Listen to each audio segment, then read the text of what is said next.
I think Howard Schultz's light bulb moment was nothing to do with latte or espresso or milk. He just felt that in Italy, they gave a value to coffee that he could leverage. Well, I think what Starbucks has done is it's reintroduced this concept of a space that is both a service space and a lifestyle space. And I would say that's their biggest influence, has been to introduce so many millions of people to specialty coffee. Welcome back to the 5th Wave podcast. I'm Jeffrey Young, editor-in-chief of coffee business magazine 5th Wave. 50 years ago, almost to the month, 3 young university friends, Jerry Baldwin, Zev Siegel, and Gordon Bakke, decided they wanted to sell high-quality roasted coffee beans and flew open the doors of their new Seattle coffee store. The sign swinging above the door pictured a brown mermaid and the words Starbucks coffee, tea, and spices. And then Howard Schultz came along, and fast forward 50 years to today, Starbucks has 33,000 stores in 80 countries, serving 100 million customers every week. Starbucks also purchases 3% of the world's green coffee, and 400,000 farmers form part of CAFE, their Coffee and Farmer Equity Practices Verification Program. In Allegra's 5th Wave magazine, the print side of this podcast, our cover article is Starbucks at 50, where we explore the many ways which Starbucks impacted the world of coffee and business. And in this podcast today, we're going to bring you insights from global coffee professionals who have taken a moment to pause and reflect on how Starbucks changed the game. To set the scene on the pivotal impact Starbucks has had, let's hear from Jonathan Morris, an academic and author on the history of coffee. I mean, it is the most important branded coffee shop format that there is. I mean, it basically defined it. So, I mean, there's an academic discussion of Starbucks as basically a hegemonic brand. So it's the brand against which all other brands define themselves, if you like. It dominates our perception of what a coffee shop is, what a coffee shop should be. In some ways, when we frame our ideas about what a coffee shop shouldn't be, we also frame them around Starbucks. So in that sense, I mean, a simpler way of putting it, Jeffrey, is Starbucks is the reason we're all here. Because without Starbucks, I don't think we'd have the specialty coffee industry that we have today. So now let's get into some of the specifics and talk about espresso. Espresso culture was pioneered in Italy throughout the 20th century, but by the early 1970s, it was still almost exclusively enjoyed by Italians. Kent Bakke, a board member of Marzocco, the Italian espresso machine manufacturer, remembers a time before Starbucks embraced espresso. Well, it was definitely a local, or let's say probably more appropriate, a regional company. They had some very good marketing and some good strategy about getting into restaurants there. They only had 1 or 2 retail locations. I think by the time I came along, they had, I think, 3, maybe 4, but it wasn't their intention to open a lot of retail locations. And in fact, their stores were not really beverage stores. They were whole bean or ground coffee and accessory stores for people just to buy coffee and take home and or in their office and make it there. So there was a real shift from the original owners to what came next. What came next was Howard Schultz. Schultz famously went to Milan and became enamored with the culture of Italian espresso. He brought it back to the USA in the mid-80s to create the modern-day Starbucks cafe. Maurizio Guili, corporate strategy executive for Simonelli Group, the Italian machine manufacturer, remembers how the popularization of espresso changed the game for espresso machine makers. On 1984, they introduced espresso, and since the first day, they had a queue outside the coffee shop for drinking espresso. That was quite surprising because I remember my previous boss, who ran the company since early 70s, they always told me that the big effort they had to do to sell the machines outside Italy was to explain what espresso was. And understanding that a short beverage, as espresso is compared to filter coffee, other type of coffee, the value was different. So there were big barriers to understand and to explain the value of espresso. And Starbucks has been able to do that and to globalize the espresso culture worldwide. So according to Maurizio, Starbucks helped popularize espresso and espresso machines. They helped create demand for the product that, up until the mid-80s, was struggling to take hold beyond the borders of Italy. Espresso-based coffee became known as specialty coffee, and Starbucks was a major proponent of it. Scott Rao, one of the coffee industry's leading authors and educators, remembers the impact Starbucks had back when he was a teenager some 35 plus years ago. When I was first getting interested in coffee and going to coffee shops, I was about perhaps 17 years old, and that would have been about 1987. And Starbucks, they were considered quite good by most standards because there weren't really alternatives in the specialty world. And so even though I wasn't in love with their coffee, they were an introduction, and they were a way of exposing a lot of people to coffee that was a lot better than what you could get at the diner, at the grocery store, etc. And so they were a bridge. They were an introduction that exposed a lot of people to a side of the industry that hadn't really existed in the US before then, other than in a couple of, very rare spots around the country. So they did us all a service in that sense. And I would say that's their biggest influence, has been to introduce so many millions of people to specialty coffee. Once Howard Schultz took the helm at Starbucks, it quickly grew into hundreds of stores, eventually floating on the New York Stock Exchange in 1992. Starbucks was an early adopter of Marzocco espresso machines, and Kent Bakke had a front row seat as Starbucks transformed his espresso machine company. When we were working with Starbucks before it became a publicly traded company and before it started its retail expansion, so they were a good referral partner. And we were pretty much a regional in the 5 Northwest states where we were working, because we weren't doing distribution in our first 10 years of business. It was really, we would find the customers and sell directly, and had to install and train and service the equipment. But certainly Starbucks' global expansion was also at a time when the specialty coffee market in the late 80s and early 90s was starting to grow. They certainly accelerated the growth, not only in the US, but internationally.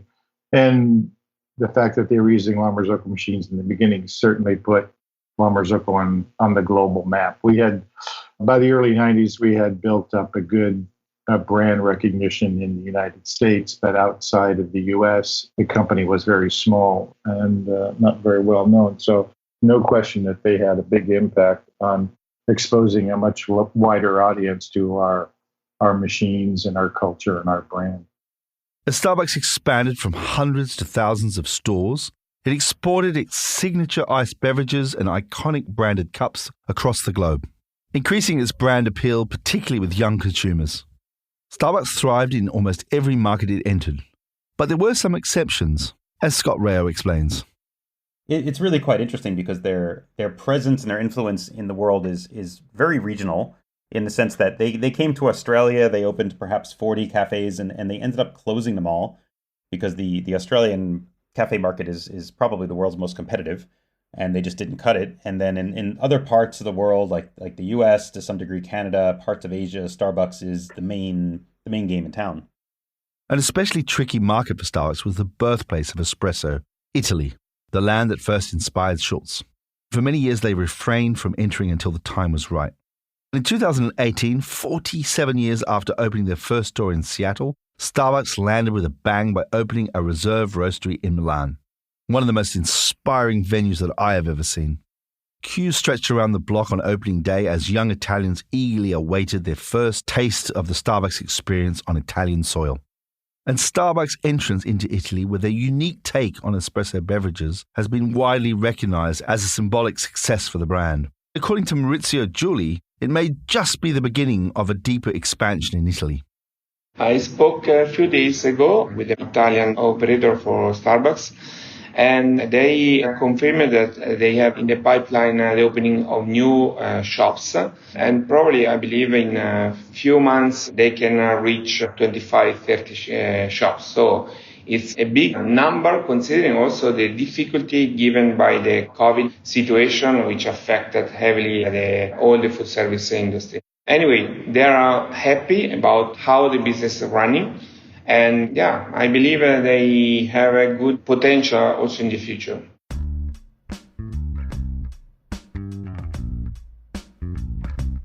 But now let's turn to another innovation Starbucks exported across the world, the transformation of physical cafe space. To appreciate Starbucks' impact, we speak again with coffee historian Jonathan Morris. Well, I think what Starbucks has done is it's reintroduced this concept of a space that is both a service space and a lifestyle space. So, one can go to Starbucks, you go there to meet people, you go there to do your work, you go there to use it as they would always say, a third space.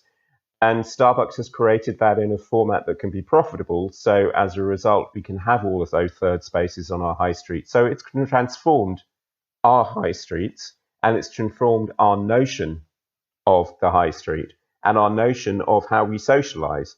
You used to invite people round for coffee. Now you invite people to meet you for coffee. Big difference. Starbucks created a space where someone could take time to savor a hot latte or an iced Frappuccino with their friends in a relaxed, informal setting. Barry Kither, former marketing and sales director at Lavazza UK and a man with over 30 years of experience in the coffee industry, shares his thoughts on how Starbucks changed the way people interact with one another. Getting us out of pubs, I suppose, getting us to have meetings in cafes, because there's always a Starbucks anywhere you want to meet. They've given us a nice, comfortable, safe, non-alcohol third place. I'm 64. I remember when every meeting was in a pub, and whether you wanted alcohol or not, you felt obliged to have a drink. Now I would never have a meeting in a pub during the day. I'd always meet in a coffee shop, and it's just a bit more sensible. Howard Schultz's Starbucks exported espresso coffee to America and then across the world. It supercharged espresso machine sales and shifted where and how people interacted with one another. But, as importantly, it helped change what a consumer was prepared to pay for this coffee experience. Prior to Starbucks, coffee was far from a premium experience. It was served in diners with free refills or discounted on supermarket shelves. But with the introduction of espresso-based coffee drinks in a comfortable environment, Starbucks seized the opportunity to reframe consumer price expectations. Let's hear again from historian Jonathan Morris. Well, I think what Starbucks did is Starbucks made possible again the premiumization of coffee. So the idea that we moved, if you like, from a coffee shop basically selling coffee as a beverage, usually as a cafe, usually as a fairly cheap beverage, to the idea of coffee as a premium product, an artisan sort of handcrafted product, and with that the coffee shop as a place in which that premiumization was delivered through a customer experience, and that customer experience being built around but not confined to coffee. Barry Kither also spoke to me about how this premiumization of coffee unfolded. I think Howard Schultz's light bulb moment was nothing to do with latte or espresso or milk. He just felt that in Italy, they gave a value to coffee that he could leverage. And he created, or he made a viable business model in the US where coffee was getting cheaper and cheaper and cheaper, or even free refills, 5 cents a cup. And I think what he did for all of us is he managed to separate the price of a cup of coffee, the experience of having a cup of coffee, from what we know are the relatively cheap ingredient costs. So it's almost like going for a gin and tonic in the American bar of Savoy. You know it's going to be more expensive. You don't question it. You know it's the same gin, but it's got the best barman in London. It's got the beautiful decor. It's got the lovely pictures of Humphrey Bogart on the wall. And I think he did that for coffee. Starbucks' growth has been nothing short of spectacular. Between 1998 and 2008, Starbucks grew from roughly 2,000 stores to over 16,000, an 8-fold increase in 10 years. For context, Allegra World Coffee Portal has documented a 20-fold increase in the global coffee shop market over the last 2 decades alone.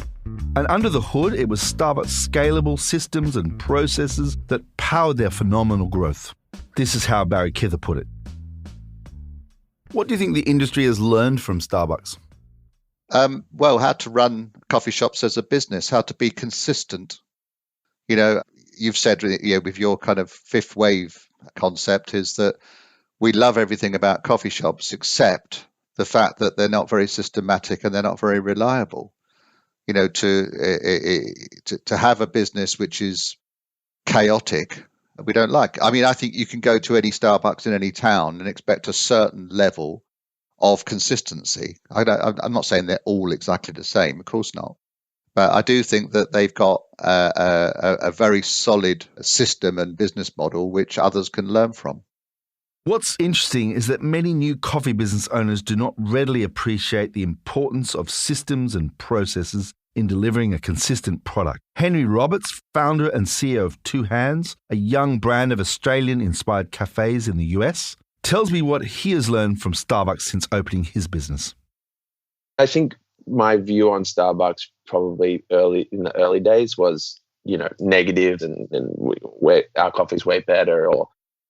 But I think, as I've grown my business and I have respect for like scale and how, managing multiple locations and keeping relevant and costs and how that kind of, how a business kind of works like that, you get respect for companies like Starbucks. And I think they are like evolving as best they possibly can and as quickly as they possibly can to continue to like be, the leader in coffee, especially in America. And as young business owners continue to open fresh new cafe chains, many will ponder to what extent they should try and compete with Starbucks. Barry Kither has a strong perspective on this. You can't out Starbucks. They're too good at it.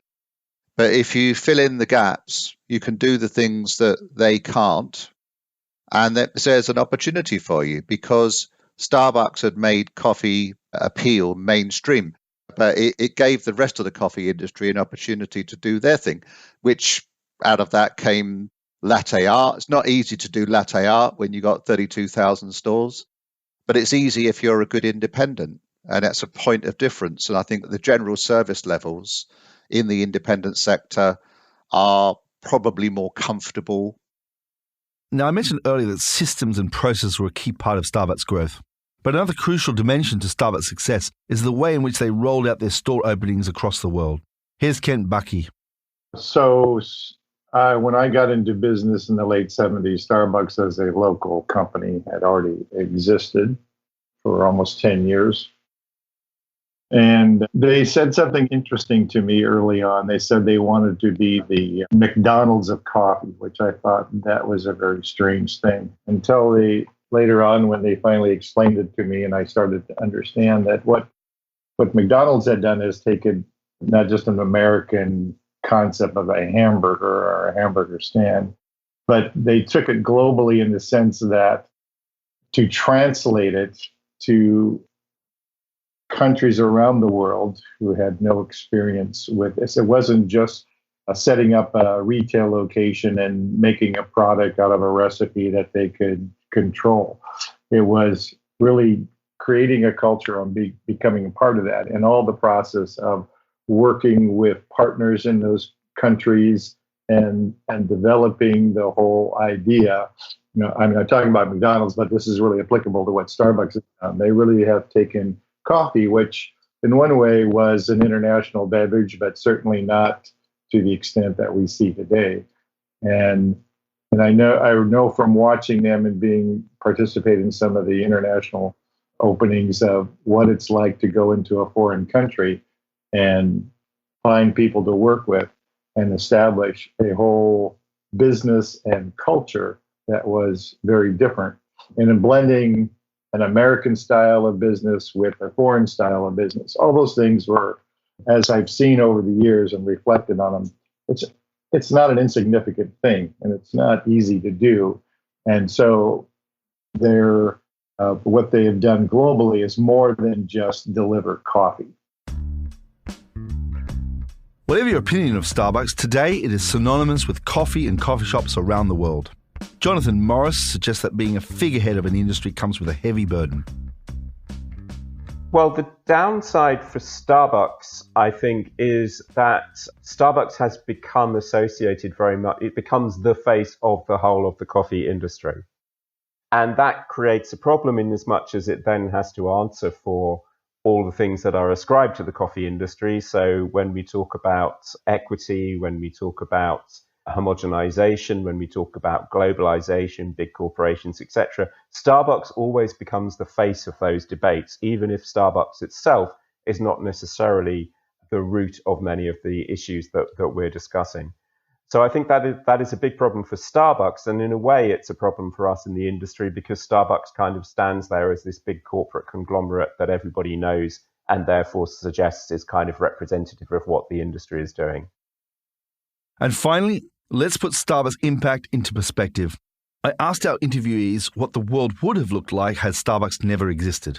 Here's Barry Kither. I would say it would be smaller and poorer. I think that they accidentally discovered that you could have more coffee shops. You know, reading Howard Schultz's book, it surprised him when they opened a Starbucks on the other side of the road, it didn't cannibalize. And then they realized the scope for this coffee shop boom is bigger than we thought. All of our guesstimates on how far it could go were wrong. We had to keep stretching it. And I think they gave us that opportunity. And if they hadn't, I don't think the coffee shop sector would have expanded as far as it has. And now let's listen to Scott Rayo's final assessment of the impact of Starbucks. You know, if Starbucks had never come along, would your job exist? It would exist, but the market for my work would be smaller. Inevitable might be a strong word, but I think it was very likely that we would go in the same direction as we did with or without Starbucks. But I think that we wouldn't have moved as quickly in terms of change, because they were so aggressive, and whoever would be the other Starbucks in the alternative, reality you're talking about may not have been so successful or so aggressive in growth.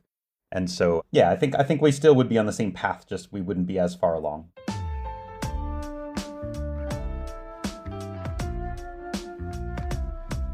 Starbucks' impact on the coffee industry has been nothing less than transformational.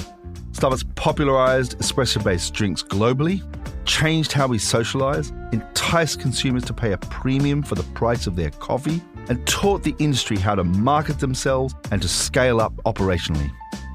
I sometimes wonder, could the original founders of Starbucks, and indeed Howard Schultz, have guessed the profound legacy they created when Starbucks opened its doors in Seattle 50 years ago? Today, coffee shops and specialty coffee consumption continues to rise globally, and one can only marvel at the heights the industry will reach on the foundations laid by this phenomenal brand. And that's all this week for the 5th Wave podcast. Please subscribe to 5th Wave wherever you get your podcasts, and we'd really appreciate a good rating if you enjoyed this show. Also, get in touch and tell us what topics are important so we can make this show more relevant to you and to your business. You can follow the link in the show notes to worldcoffeeportal.com/5thwave. This episode was recorded in the one and only Serendipity Studios in glorious Camden, North London. It was produced by myself, Jeffrey Young, the World Coffee Portal team, James Harper of Filter Productions, and sound engineering by Chris Bristow. And today we leave you with a highly fitting song from UK-based artist Yassi V, finalist in the Coffee Music Project 2021 Summer Edition. It's called Frappuccino. Enjoy, stay safe and stay caffeinated.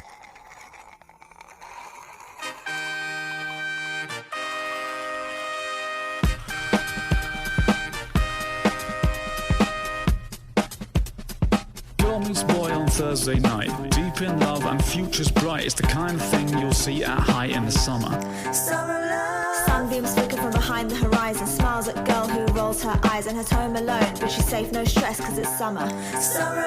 She's safe, no stress, so saunter by. But her legs are shaking and there's fear in her eye. Gripping the keys, trying to cover her thighs, cause it's summer. No one needs to know now. You can take it slow, we're driving in your fancy car. It happened over there, but we don't even care, cause we don't try to look too far. We don't want to see. I was passing by with the sun up in the sky. I think I see a man in the Come and get yourself a Frappuccino. Drink it up and take your troubles away. Come and get yourself a Frappuccino on a summer's day. While I use sibilance to use ambivalence, forgetting it and letting it happen. So the equivalence, trivial news, subliminal ruse, invisible truths and convivial views. Talk about it for a second and then ask me how my days were. The water's looking cold, inviting us to jump in. People outside and the sun just lazing. Life's pretty calm when the world's your plaything. Meanwhile, she's walking home on her own with the keys in her hand, pretending she's on the phone. But stop, I wouldn't want to darken the tone cause it's summer. Summer love. No one needs to know now. You can take a slow way, driving in your fancy car. It happened over there, but we don't even care cause we don't try to look too far. We don't want to see, don't want to see. I was passing by with the sun up in the sky. I think I see a man in the Come and get yourself a Frappuccino. Drink it up and take your troubles away. Come and get yourself a Frappuccino on a summer's day.